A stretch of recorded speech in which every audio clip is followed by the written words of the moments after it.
그러면 이제 우리 저자께서 이제 해석한 거를 한번 비교를 해볼까요? 원래 해자가 있는 부분은 이파 이렇게 보고 예. 결락자 두 자가 있지 않습니까? 예. 해자인 뒤에 저거는 외침으로 보고 그다음 병신연기사에서 마지막에 토벌장국이라고 하는 것은 토외장국이라고 이렇게 이제 제구를 했습니다. 신묘년이 광개토 태양의 적인년이 있고 광개토 태양은 그 삼국사의 기록에도 보면 벌써 왕이 되기 전에도 굉장히 용감했다라고 이렇게 나와 있습니다. 이것은 분명히 왕의 훈적을 기록한 국가적인 사업에서 만든 비인데 그게 종선을 벗어나 있다. 이런 것은 있을 수가 없죠. 예. 그러면 1800여 자 모든 글자가 종선을 벗어나 있지 않은데 예. 해자 한 자만 그렇단 말입니다. 예. 이건 변조가 아니면 설명을 할 수가 없고 임나일본부는 이제 일제 강점기 일본 육군 참모본부에서 한반도를 점령하기 위해서 만든 정한론에 딸린 가공의 학설이라고 할 수 있습니다. 일본 서기에 임나가 많이 나오는데 그 임나는 바로 한반도 남부의 가야다. 일본 서기에 나오는 신공황후 49년조에 보면 신공황후가 가야를 정벌하고 칠국을 평정했다 이런 내용들이 나옵니다. 그것을 근거로 바로 신공황후가 정벌한 것이 한반도 남부였고 그게 주로 가야였다. 그때 설치한 것이 임나일본부다 이렇게 얘기를 하고 있습니다. 그들이 길을 쓰고 이 한반도 남부에 임나가 있다라고 얘기하는 게 바로 정한론에 의해서 한반도 남부를 점령하기 위한 어떤 군사적 명분이죠. 임나 대마도설은 이병선 교수님께서 언어와 어떤 그 지명 연구를 통해 가지고 대마도설을 주장하셨고 규슈설은 북한의 김석형이라고 하든지 또 국내의 민족사학 일각에서 그렇게 주장을 하고 조이성이라고 하는 제1사학자가 그 와카야마 현에 있는 그쪽을 임나라고 이렇게 이제 주장을 합니다.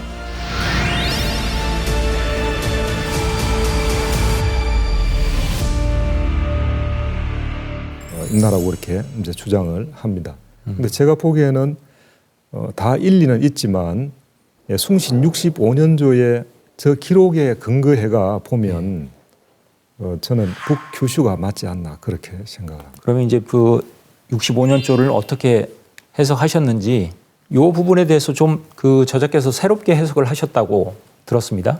예, 지금 임나는 축자국으로 2000열이 가고 북은 험한 바다이며 계림의 서남 쪽에 있다. 저는 이렇게 보고 있습니다. 예. 대개 이제 임나자 그 축자국 2000열이 이것을 기존에는 축자국에서 2000열이 간다. 이렇게 이제 출발 지점으로 이제 축자국으로 말했죠. 근데 제가 보기에는 축자국에서 간다라고 하면 축자국 내지는 축자국부터 해서 간다라고 하면 이 축자국이 맞지 않나 그렇게 보이고 내가 한양 간다라고 하면 한양이라고 하듯이 임나는 이제 축자국으로 이제 지향점이 축자국이라는 거죠.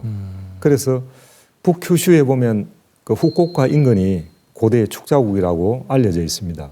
그래서 여기서 말하는 것은 축자국도 아니고 축자국 방향으로 간다라고 하고 옛날의 그 기록으로 보면 2000열이라고 했는데 지금 단위는 명확하게 옛날과 지금 좀 차이는 있을 수 있지만은 일본 서기를 선 야마토 그쪽에서부터 해가 축자국까지가 한 700km 정도 됩니다. 저기에서 말로국 마소우라라고 하는 곳까지 한 80km 됩니다. 거의 한 800km가 되죠. 그러면 2000열이가 거의 비슷해 보이고 그리고 북쪽은 바다로 막혔다라고 합니다. 예. 이제 대마도를 보면 동서남북이 다 바다로 막혀 있죠. 예. 그리고 우리가 막혔다라고 할 때는 김해는 남쪽이 바다로 막혔다. 그리고 말로국 저기에서 보면 북쪽은 바다로 막혔다라고 이제 그렇게 볼 수 있고 또 이제 조자를 또 다르게 이제 해석할 수 있습니다. 흠할 조자로도 볼 수 있는데 일본 서기의 조자 6개 용례를 제가 다 살펴본 결과 저 조자는 흠할 조자로 볼 개연성이 훨씬 많다. 그리고 대마도에서 이기섬까지를 현해탄이라고 하죠. 예. 예, 저 현해탄은 굉장히 바다가 깊고 바다가 험하고 물길이 세기 때문에 현해탄이라고 하는데 말 그대로 북쪽은 험한 바다이다. 예, 이렇게 볼 개연성이 있고 계림지 서남이라고 할 때 대개는 우리 경주에서 이렇게 방향을 잡기도 합니다. 경주에서 방향을 잡는데 이렇게 보면 대마도도 남쪽에 가깝지 서남이라고 하기는 애매하지 않습니까? 그런데 말로국은 이저모라고 하는 저 지역에서 보면 정서남입니다. 이저모라고 하는 지역은 일본 신화의 고향이기도 하고 저기에는 초기에 가야인들도 갔고 또 신라인들이 많이 갔습니다. 추름풍토기에 보면 저 지역의 신라의 언어와 문화가 풍속이 유행한다라는 그런 얘기가 있고 그래서 제가 보기에는 제가 답사도 갔습니다만 저기에는 가라신 신라신사라고 하는 신사도 그 해변가에 지금 있었습니다. 해변에 가보니까 또 우리나라에서 밀려온 가자뽕지라든지 이런 게 많이 있었고 그렇게 본다면 신라의 풍국이 바로 추론 이저모고 신라라고 하지만은 또 계림이 신라와 동격으로 쓰인 경우도 많이 있습니다. 문으로 또 쓸 때는 계림으로도 썼고 그렇게 봤을 때는 서쪽 방에서 보면 바로 서남이 맞습니다. 그리고 그 우리가 어떤 위치를 얘기할 때 우리나라에 만약에 대전을 얘기할 때 뭐 서울의 남쪽이다 이렇게 하지 중국 산동 반도에서 본 동쪽이다 이렇게 얘기하지 않거든요. 그러니까 자기 나라의 지명을 얘기할 때는 자기 나라에서 어떤 기준을 끌어오지 외국에서 끌어오지 않는다는 거죠. 네, 그래서 일본 서기에 나오는 임나는 일본 열도 안에서 거리와 방향 다 거기에 맞게끔 기준을 봐야 한다. 그렇게 보입니다. 그러니까 이제 뭐 임나가 한반도라는 것은 말도 안 되는 얘기고 그렇습니다. 오히려 이제 뭐 대마도냐 아니면 뭐 푸큐슈냐 아니면 이제 혼슈 와카야마 쪽이냐 이런 여러 설이 있지만 저자께서 보시는 거는 지금의 이제 북큐슈의 요 숭신 65년조의 이 기록으로 볼 때는 북큐슈의 이제 말로국 마스우라로 보는 것이 합리적이지 않냐 이렇게 보시는 거군요. 그렇습니다. 저거는 뭐 제가 최초로 한 건 아니고 또 역사 연구하시는 최규성 선생님이 저 마사우라를 이제 그 이두 연구를 통해서 한반도에서 건너간 사람들이 방대에 쓰는 용어가 이두였으니까 마스, 맛이라고 하는 것은 마지 또 크다라는 우리가 말벌이라고 할 때 크다. 경상도에서는 처녀를 이렇게 꾸짖거나 욕할 때 말만한 가시나가 이렇게 하거든요. 그는 큰 애가 왜 이러냐 그런 의미도 있고 그래서 그래 봤을 때는 저 말로국 마소우라 지금은 송포라고 하는데 저길 가능성이 많습니다. 그러니까 이제 지금 이 65년조의 갈 것자와 그다음에 북조의 조자 그리고 이제 계림지 서남의 그 방향성을 명확하게 이제 어디를 기준으로 하는 것이냐에 따라서 이렇게 다르게 볼 수 있다. 그 그렇습니다. 얘기를 좀 하신 거군요. 그리고 초기 임나는 대마도가 분명합니다. 가야인들이 일본을 열도로 가려 그러면 또 가야 지역에서 부산이나 김해에서 보면 대마도가 잘 보입니다. 그리고 이제 이 항해가 좀 원거리 항해가 가능했을 때 대마도에 먼저 가서 정착하고 그 다음에 북큐슈로 가고 그 다음에 이제 혼슈 쪽으로 가는 게 지극히 타당해 보입니다. 지금 이제 저자께서는 그 임나를 북큐슈의 이제 송포 마스우라로 이제 보고 계시는데 사실은 보면 숭신 65년조에 등장하는 이 임나가 사실은 가야가 규슈 북단에 세운 후기 임나로 이제 추정을 하신 거잖아요. 그렇습니다. 그런데 시기적으로 보면 숭신 65년조의 기사는 서기전 33년의 기록이에요. 그렇습니다. 연대적으로. 그런데 가야는 이제 42년에 세워진 거잖아요. 그로부터 한 7, 80년 뒤에. 그러면 가야가 세워지기 전에 가야 분국인 임나가 북큐슈의 송포 쪽에 세워졌다는 것은 어떻게 우리가 이해를 할 수 있을까요? 문헌의 기록으로 보면 뭐 제가 지금 주장하는 게 좀 맞지가 않죠. 일본 서기는 서기 이제 720년에 그렇게 썼다라고 하는데 사실은 일본 서기는 그 뭐 임금에게 올리는 상표문도 없고 그리고 연구자들이 여러 번 개작했다라고는 그런 설도 많이 있죠. 지금 보면 숭신 65년조가 서기전 33년인데 예. 그럼 서기 33년에 과연 일본이 우리 한반도의 가야보다 훨씬 더 강력하고 이럴 수 있느냐? 그것은 불가능하다고 봅니다.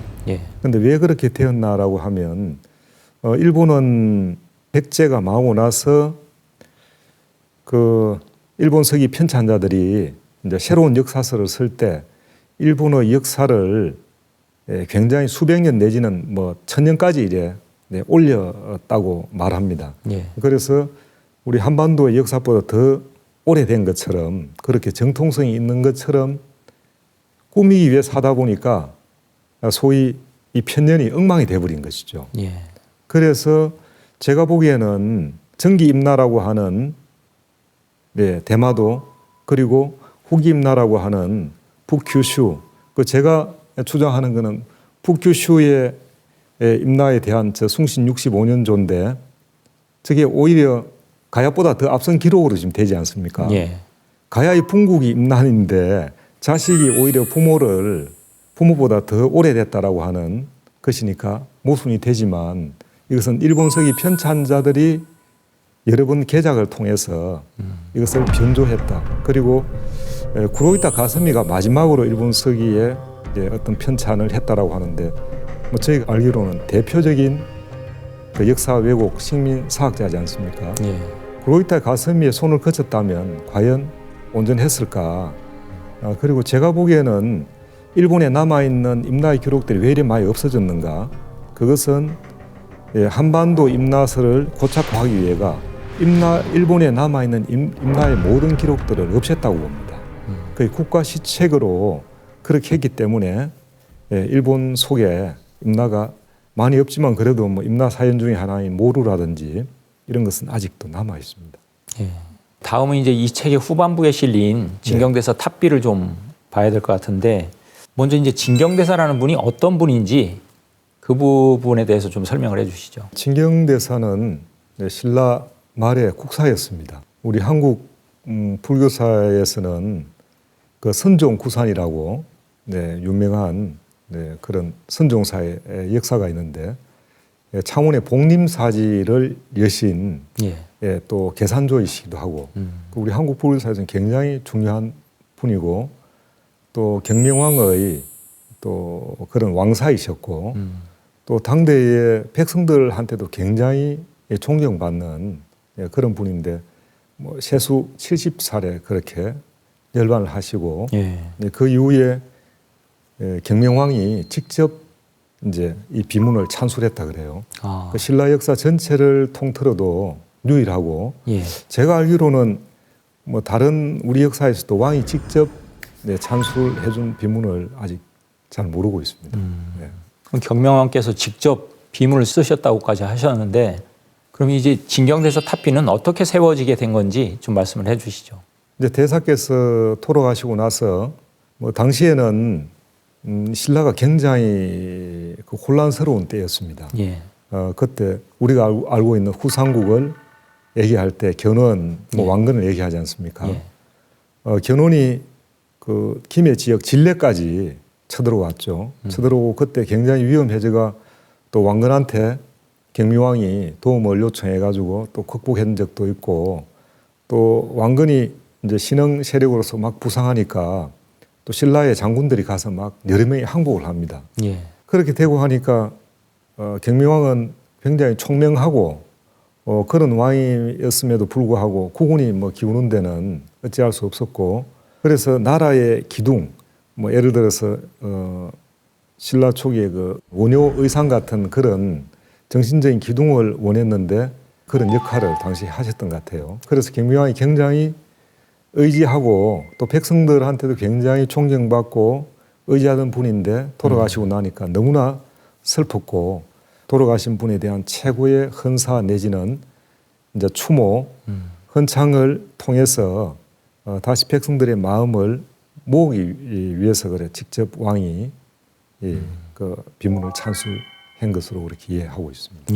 그 이 진경대사 탑비도 글자 수가 한 1780여 자 정도 되는 걸로 알고 있는데 이 진경대사 탑비의 어떤 부분이 지금 우리 일본과 한국과 일본의 관계사를 복원하는 데 중요한지 그 얘기를 좀 해주시죠.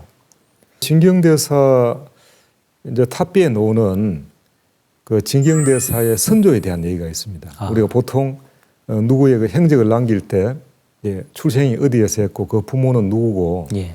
또 그 뭐 선조는 누구고 이렇게 이제 쭉 하는데 이 탑비에도 저렇게 나와 있습니다. 대사휘 심의 속성 신김씨 이선 임나왕족 초발 성지 매골인병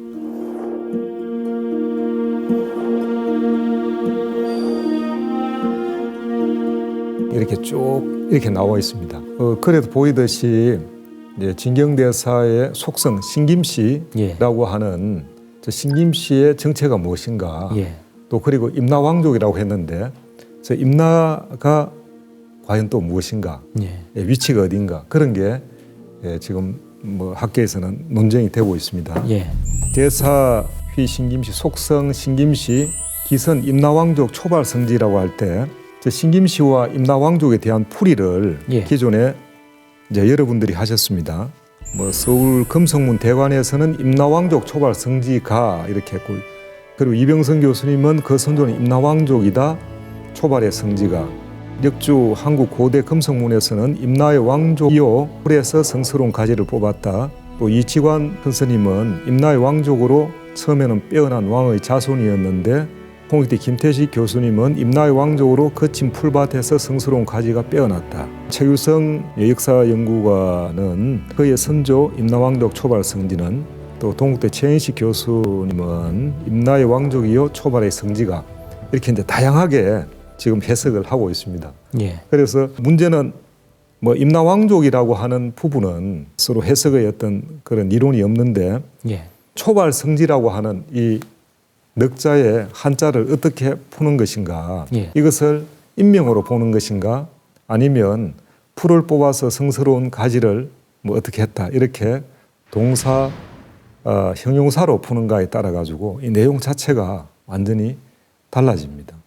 그리고 이 뒷부분에 보면 초발 성지 매골인병 매번 주위에 있는 나라로부터 괴로워하다가 투어 아국 우리나라에 투항했다 이렇게 또 볼 수도 있고 매골인병 투어 아국 원조 홍무대왕 매번 주변국으로부터 괴로움을 받다가 우리나라의 먼 조상이신 홍무대왕에게 투항했다. 그러니까 앞에서는 투항을 한 것이 신라라는 나라에 했고 후자는 우리나라 신라의 먼 조상인 홍무대왕 김유신에게 했다. 어디에 끊어 일느냐에 따라 가지고 그 투항한 대상이 달라지게 됩니다. 그러면 어떤 문제가 발생하느냐? 기존의 뭐 학자들과 일본이 이제 해석한 것은 주변국으로부터 괴로워하다가 우리나라에 투항했다. 우리나라 신라 그렇게 끊고 그 다음에 이제 원조 홍무대왕은 이렇게 따로 이렇게 봅니다. 이제 그렇게 되면 어떻게 되냐 하면 진경대사의 그 속성은 신김씨이고 그 선조는 임나왕족 누구인데 주변국으로부터 괴로워하다가 우리나라에 투하했고 그리고 먼 조상 원조 홍무대왕이라고 하면 진경대사의 직계조상은 바로 홍무대왕 김유신이 된다 이런 결론이 됩니다. 그런데 이제 제가 보는 입장은 그와 달리 이 진경대사인 선조 초발 성지가 투항한 대상은 우리나라의 먼 선조인 홍무대왕 김유신이다. 이렇게 되면 투항한 대상도 달라지고 그 이후에 저 임나의 위치라든지 여러 가지 문제가 달라지는 그런 상황이 발생하게 됩니다. 그래서 일본 참모본부에서는 그 임나의 시의 근거를 들고 그 심상수학 역사보충교재 교수 지침서를 통해서 임나의 시의 근거 중에 진경대 탑비를 들었고 여기에 나오는 임나가 바로 한반도 남부였고 김해라든지 고령이라든지 그리고 진경대사의 조상은 바로 홍무대왕 김유신이고 그 홍무대왕 김유신은 가야의 후손이지 않습니까? 그런데 진경대사의 조상이 임나왕족이라고 그랬으니까 그리고 그 위에 김유신이라고 했으니까 김유신은 가야 왕족이기도 하지만은 바로 임나 왕족이 된다는 거죠. 예. 그러기 때문에 바로 가야와 임나는 같다라고 등치시키는 그 근거를 만들 수가 있는 것이죠. 그래서 그것은 문제가 있다. 네, 그렇게 보이고 보통 우리가 어디 투항할 때는 물론 국가에 투항하기도 하지만은 예. 대개는 투항할 때는 투항하는 시기도 있고 어느 왕대 어느 때 또 그 대상이 대개는 누구에게 투항했다라고 그렇게 보이는데 제가 연구한 바에 의하면 이제 진경대사가 말하는 진경대사 선조의 투항은 흥무대왕 김유신에게 투항했고 그리고 투항하고 나서 당시의 왕이었던 선덕 여왕을 배할하고 신김씨를 사성받았다 그렇게 보입니다. 그 성을 사성한다라는 것은 김유신이 아무리 대단해도 장군이 개인적으로 사성해 줄 수가 없는 것이고 예. 그리고 그 신김씨라는 것도 이제 신김이라고 했지만 원래는 이런 복성이 아니고 단성 김을 사성받았을 걸로 그렇게 보입니다. 예. 그런데 이미 김씨가 있지 않습니까? 그러니까 구분하기 위해서 새로운 김씨다. 네, 그렇게 그 성을 구분했을 것으로 그렇게 보입니다. 예. 이 진경대사 탑비가 이제 중요하다는 생각이 드는데 먼저 이제 이 원문을 한번 띄워놓고 한번 중요한 구절을 하나씩 좀 정리를 해봤으면 좋겠습니다. 지금 고대에 남아 있는 그 비 중에서도 이 진경대사 탑비는 뭐 법경대사 탑비라든지 뭐 그런 탑비보다 더 이런 시기의 탑비입니다. 제가 보니까 이 탑비를 모델로 이와 유사한 그런 이제 탑비 형식들이 있거든요. 예. 그것은 아마 이 진경대사 탑비가 워낙 유명한 탑비였으니까 왜냐하면 왕이 직접 찬술한 비였으니까 이것을 모델로 이후에 그 탑비 형식들이 많이 쓰여졌을 것이다. 그런 입장에서 이제 이 임나왕족 초발성지라고 하는 저 부분을 들여다보면 이제 초발성지를 우리가 가장 심플하게 본다면 우리가 뭐 관등성명이라는 게 있지 않습니까?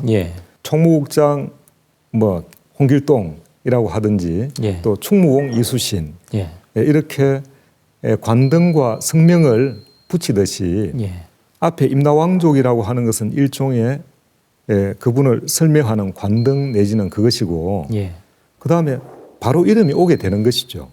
네, 그런데 초기에 그 일본의 해석과 이후의 여러 해석들에는 풀을 뽑아서 성스러운 가지가 뭐 번성한다 이런 식으로 저걸 동사로 풀고 이렇게 했는데 그렇게 보면 도무지 뭐가 이 글의 형식이라든지 긴장감이라든지 문맥이라든지 맞지가 않습니다. 네, 그래서 그것은 임나를 한반도로 고착시키고 그렇게 하기 위해 가지고 이것을 좀 일반적인 흐름의 해석을 좀 비틀었다.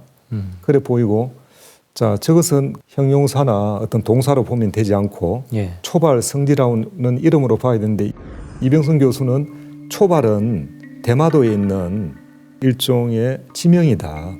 그래서 우리가 보통 성명이라고 할 때 그 성은 본관이지 않습니까? 시조나 중시조의 본관이고 그 뒤에는 이름인데 그렇게 본다면 저 초발은 이병선 교수는 대마도에 있는 지명 또 초발을 풀면 가라뻘이라고 그렇게 또 풀린다고 얘기를 합니다. 그리고 성지는 이제 이름이고 그리고 그 이후에 보면 매골인병 매번 주위의 병사로부터 괴로워하다가 이제 주위의 병사라고 했는데 예를 들어서 저기에 있는 임나를 가야라고 한다면 가야의 주위라고 하면 백제와 신라뿐이죠. 그렇죠. 그러면 이 비를 쓴 것은 신라에서 썼는데 신라에서 가야가 주위의 병사들로부터 괴로워하다가 이 신라에게 투항했다. 이 또 말도 안 맞죠. 그리고 또 백제에 투항했다라는 그런 기록도 없고 그래서 그러면 저 임나라고 하는 것은 한반도 남부의 가야라고 보면 전혀 맞지가 않고 일본 열도에 있는 일종의 가야의 소국 내지는 분국으로 보면 저게 이해가 되죠. 그래서 초기에 가야 사람들이 저기 분명히 왕족이라고 했지 않습니까? 예. 왕족이기 때문에 가야의 왕족이 사람들을 이끌고 일본 열도에 가서 그 분국을 만들고 이제 한동안 그렇게 번성을 했는데 이제 이후에는 백제계가 다시 열도를 주도하면서 이제 백제의 분국 내지는 그런 게 여러 개 또 생길 수도 있었겠죠.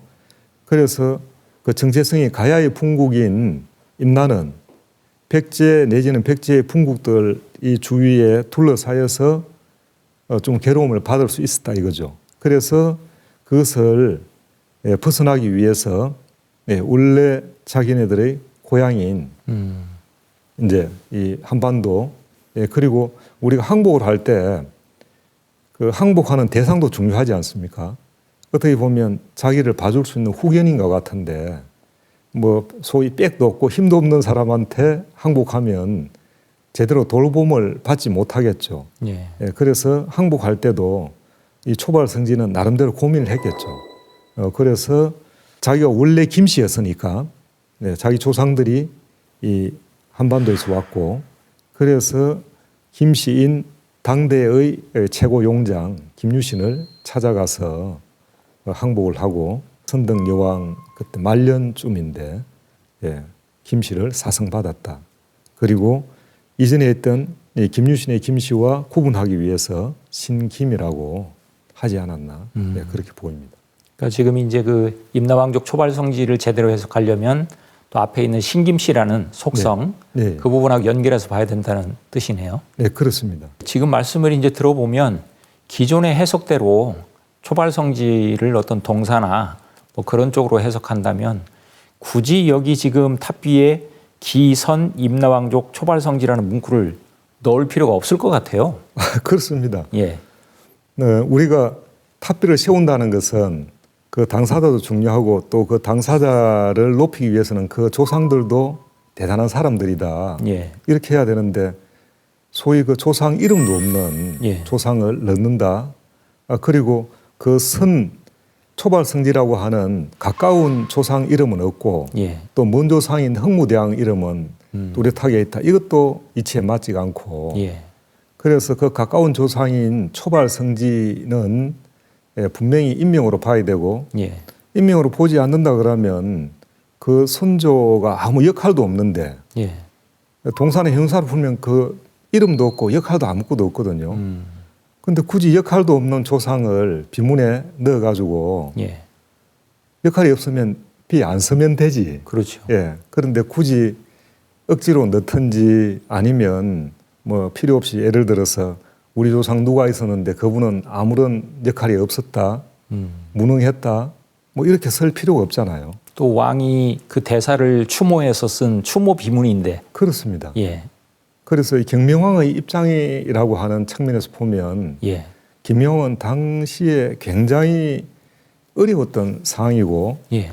그리고 이 경명왕도 한편으로 보면 이제 그 박석김이라고 하는 신라 그 왕계에서 보면 쭉 다른 성씨가 내려오다가 또 경명왕이 박씨가 되고, 예. 네, 또 그런 부분도 있었고, 또 김유신도 그 가야계지만은 신라에 가서 다른 나라에 가가지고 성공했지 않습니까? 근데 이 진경대사도 보니까 경명왕이 보니까 진경대사의 선조가 열도에서 와가지고 예. 그래가 또 이렇게 이제 자리 잡고 성공했지 않습니까? 그러니까 이주민이라는 이라고 하는 그런 공통점도 있었고 또 한편으로 보면 자수성가한 거죠. 김유신대 자수성가했고 이제 초발성지도 왕족으로 있다가 이쪽에 와서 자수성가했고 뭐 제가 보기에는 그 후대에 이제 그 자손들이 나중에 신라에서 자리 잡아가지고 예. 또 여러 가지 이제 그 불사도 하고 그런 역할을 하는 것으로 또 보입니다. 그래서 경무왕은 뭐 그런 심정들까지도 좀 고려하지 않았나, 네, 그렇게 보입니다. 그러니까 분명하게 초발성지를 인명으로 보는 것이 합리적 해석이다 이렇게 이제 그렇습니다. 말씀을 하시는 거고, 그렇다면 이 지금 진경대 탑비에 또 내용의 상당 부분이 바로 흥무대왕 김유신에 관한 기록이 많아요. 그렇습니다. 예. 흥무대왕을 이렇게 강조한 이유는 뭐라고 보시나요? 탑비에서.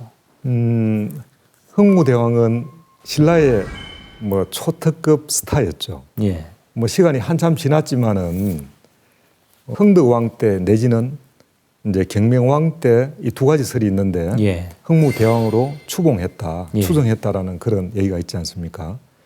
그러니까 왕의 성, 국성이 아닌데도 불구하고 대왕이라는 칭호를 받는 거의 우리 역사에서 유일한 유일하죠. 분이죠. 예. 그러니까 당시에 경명왕은 굉장히 어려운 시기였고 예. 그 지금 보니까 뭐 장군들도 많이 없고 또 뭐 항복도 다른 나라가 해버리고 예. 그래서 이런 정신적인 기둥인 진경대사도 돌아가셨고 거기에 대한 어떤 허탈감, 공백, 예, 또 이제 무력도 또 다시 챙겨야 되니까 최고의 영웅이 있던 무장, 예, 흥무대왕 김유신을 다시 소환하는 거죠. 소환하는데 또 공교롭게 진경대사의 선조 초발 성지가 그 대단한 영웅 김유신에게 항복했다는 것이죠. 그래서 저기에 보면 매고림병 투하국 원조 흥무대왕하고 그다음 오삼풍기 접수 등등 이렇게 나갑니다. 예.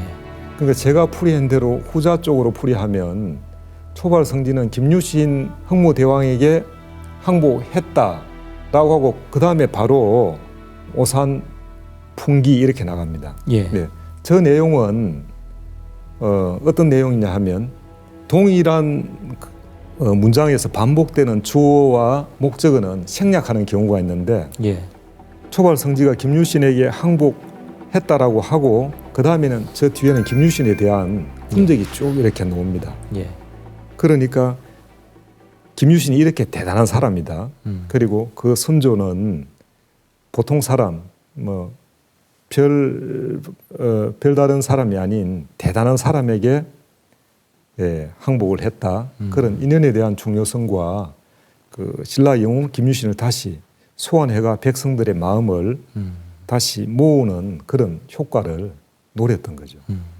지금 보면 사실은 이 진경대사 탑비가 924년에 세워진 거니까 예. 사실은 통일신라 거의 말기잖아요. 그렇습니다. 그러다 보니까 지금 말씀하신 대로 국운을 좀 추스리기 위한 하나의 어떤 목적도 있었지 않나 이런 생각이 들고 또 그런 말씀을 하시는 거네요. 네, 그렇습니다. 예. 그리고 또 여기서 보면 이제 원조라는 두 글자, 원조 흥무대왕 할 때 이제 네. 이 원조에 대한 해석도 조금 달리하고 계시잖아요. 책에서 보면. 네, 그렇습니다. 뭐 원조에 대한 해석이 뭐 5대조 이상의 조상을 말한다. 뭐 그렇게도 얘기하고 하는데 예.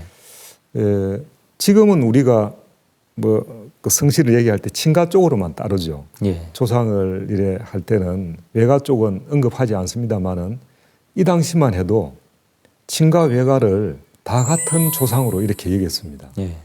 또 우리 동이족의 전통에는 또 여성을 또 중요시하는 그런 전통도 있지 않습니까? 그러니까 지금 현재의 관념으로 보면 되지 않고 이 당시의 관념으로 보면 예, 친가 외가도 함께 소중하게 했고 그리고 이제 저 원조라고 하는 개념도 단순히 뭐 5대조 이상의 조상이 아닌 아국 원조라고 했으니까 우리나라의 먼 조상, 그러니까 우리나라의 먼 조상이라고 하면 친가 외가뿐만이 아니고 세종대왕도 우리나라의 먼 조상이고 충무 이순신도 우리나라의 먼 조상이고 그 신라인들의 관념 속에는 성을 떠나서 흥무대왕 김유신은 신라 모든 사람들의 조상이죠.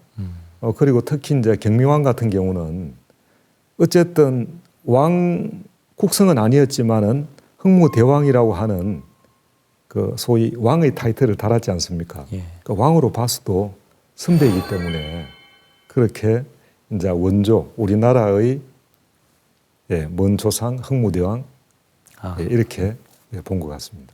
그러니까 어떤 여기에서는 원조라는 개념이 그 직계 좀비속의 입장에서만 보는 원조, 예, 예. 예. 5대조 이상을 뜻하는 그런 원조의 개념이 아니라 예. 또 국가의 입장에서 볼 때 큰 공을 세워서 대왕의 칭호로 추대를 받은 분으로서 이제 그 추대를 하는 입장에서 그런 어떤 표현을 쓴 거다. 특히 이제 경명왕 같은 경우는 또 김시성이 아니고 박시성의 왕으로 그렇습니다. 다시 세워졌으니까 예. 좀 그런 입장으로 보신다는 거죠. 예, 그렇습니다. 그러니까 기존에 이제 이 비를 해석할 때 경명왕의 입장이라고 하는 그 부분을 좀 밀도 있게 보지 않았던 것 같습니다. 그런데 제가 광교토양 능비를 볼 때도 그렇고 광교토양 능비를 볼 때는 그 비를 세운 장수왕의 입장이라고 하는 예. 네, 그것도 봐야 되고 또 특히 이제 이 진경의 탑비 같은 경우는 어려운 시절의 경명왕 그 입장에서 이 탑을 세운 목적과 저 비문 내용도 봐야 된다 그렇게 생각합니다. 예, 그렇다면 이제 진경대사의 선조인 초발성지의 출신인 이 임나 왕조 할 때 이 임나가 과연 어디인가? 지금 기존 학자들 같이 임나가 가야를 가리키는 것인가? 뭐 그 부분에 대해서 설명을 해주시죠. 예, 잠깐 설명을 드렸습니다만은 그 메고린병 투어아국이라고 할 때 예,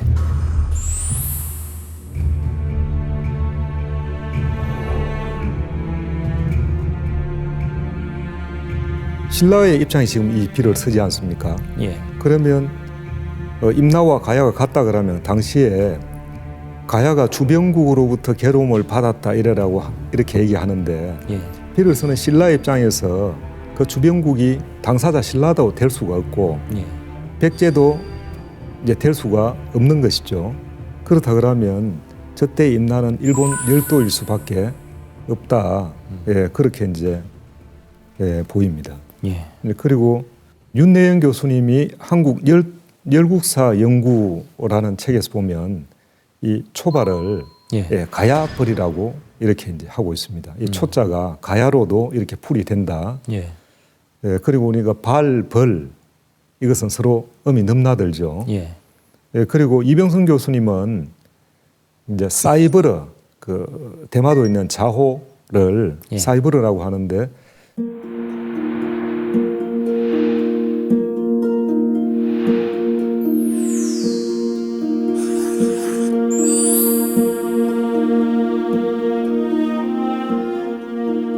이제 사이를 이게 시간 지나면 세로 이렇게 되거든요. 세벌어.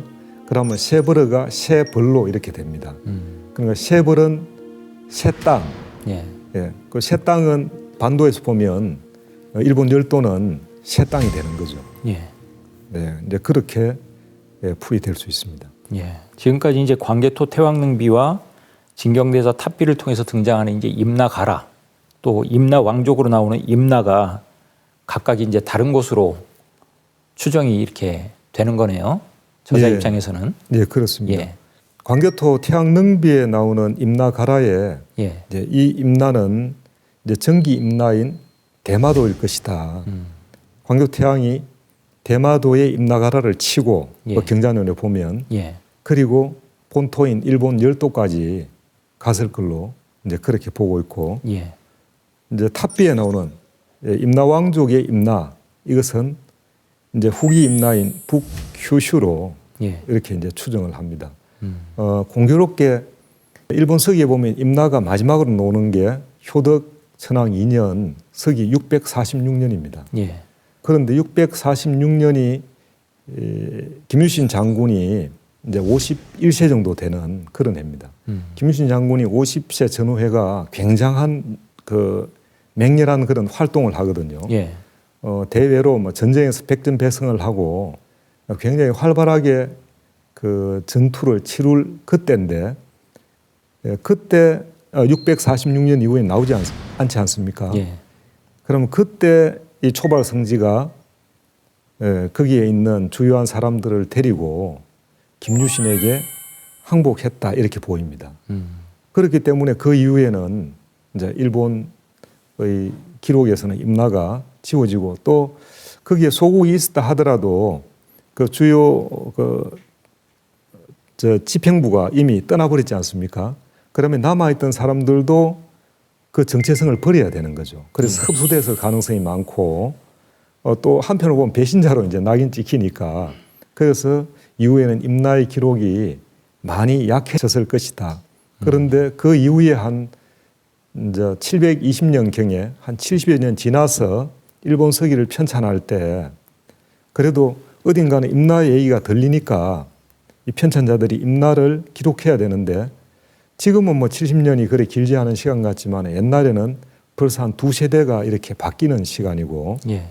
그러다 보니까 그 임나에 관한 것들이 굉장히 희미해졌을 것이다. 예. 그런데 분명히 임나는 있었고 그러니까 숭신 65년조에 말하는 것처럼 임나는 임나에 대해 얘기할 때 특정하지 못하고 3가지 조건을 들어서 두리뭉실하게 얘기한 게 아닌가 그렇게 보입니다.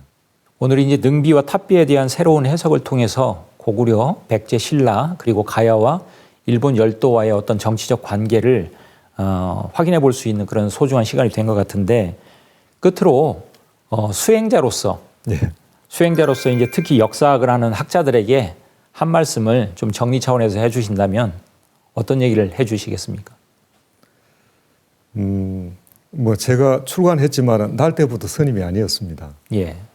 또 이제 출가를 하고 나서 보니까 이제 대한불교 조계종 선을 중시하는 뭐 대한불교 조계종은 선종입니다. 예. 중시하는 조계종에 출가를 했는데 이 선의 핵심에서 말하는 얘기들이 있습니다. 선은 선생 잡아먹는 공부다 이런 얘기가 있습니다. 예. 그것은 눈 맑은 제자가 스승을 뛰어넘을 수 있다. 이것은 이제 우리가 흔히 말하는 청출어남이죠. 예. 특히 이제 학문의 세계는 어떤 대학을 나왔다, 또 어떤 선생님 밑에서 배웠다, 굉장히 중요하다고 생각합니다. 좋은 스승과 좋은 환경은 좋은 연구 결과물을 만들 수 있는 가능성이 크죠. 예. 그러나 꼭 스펙만으로 모든 것을 결정하는 것은 아니다고 봅니다. 지금은 뭐 옛날과 달리 우리가 역사의 원문을 누구나 다 열람해가 볼 수 있는 시대가 되었고 그래서 이런 역사에 대한 패권도 학자만이 가지고 있지 않다. 열망을 가진 국민 모두가 다 역사학자가 될 수 있다라고 합니다. 예. 뭐 우리가 누구나 다 출가해가 스님이 될 수 있듯이 누구나 다 열심히 하면 또 거기에 따른 어떤 연구 결과물도 만들 수 있다라고 생각하고 다만 제가 역사를 모르는 제가 인연이 되어서 이렇게 쭉 연구를 하면서 또 기존에서 그 얘기하는 것과 다른 얘기를 할 때는 상당한 용기도 사실은 필요했습니다. 예.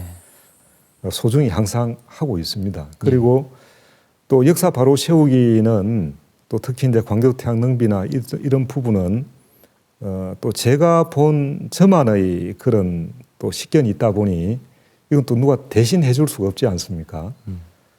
그리고 학문이란 것은 오픈되어 있고 진실을 규명하는 것이기 때문에 아래 사람이 맞는 소리를 하면 이 사람은 그 얘기를 들을 줄도 알고 함께 또 토론도 하고 그 진실을 찾아가 제야다 강단이다 이건 아무 의미가 없습니다. 왜곡되고 잘못된 우리 역사를 바로잡고 규명하는 데는 강단과 제야의 어떤 구분이 있을 수가 없고 저는 개인적으로 이제 가야 불교 빗장을 열다를 썼을 때는 한국 불교에 제가 진빚은 다 갚았다 이런 생각이 들었고 이 비문전쟁을 쓰고 나서는 우리 조상님들과 이 땅에 대한 빚은 다 갚았다 이런 만용을 부려봤습니다만은 뭐 제가 그래도 많이 부족하죠. 부족하고 또 제가 처음 이렇게 주장하는 학설에 대해서는 곳곳에 허점도 있을 걸로 알고 있습니다. 그러나 어떤 부분적인 결함을 가지고 침소봉대하거나 그것이 전체냐 이렇게 비난하지 마시고 부분적인 결함이나 또 잘못된 것이 있으면 지도 편달해 주시고 여기에 대해 가지고 뭐 지상 토론을 하자든지 어떤 공개 토론을 하다든지 학술 토론을 하자든지라고 제의해 오시면 저는 아주 기쁘게 함께 토론하고 또 우리 역사를 바로 세우고 우리 혼을 또 바로 세우는데 함께 할 수 있다면 언제든지 그렇게 할 마음 자세를 가지고 있습니다. 예. 감사합니다. 이렇게 불러주셔서 너무 감사하고 예. 또 우리 역사를 바로잡는 데 있어서 대한사랑의 역할이 정말 컸고 또 지금도 그 역할을 해주신 데 대해서 너무 감사하게 생각하고 있습니다. 예. 저도 오늘 소중한 시간을 통해서 이 광개토대학 능비와 또 진경세 탑비의 새로운 해석을 통한 우리 역사의 올바른 모습을 또 복원하는 그런 소중한 시간이었던 것 같습니다. 수행자로서 앞으로 정진하시면서 또한 우리 역사에 많은 힘을 보태주시길 바라겠습니다. 고맙습니다. 아유 부족하지만 네, 힘써 보겠습니다. 예, 감사합니다. 감사합니다.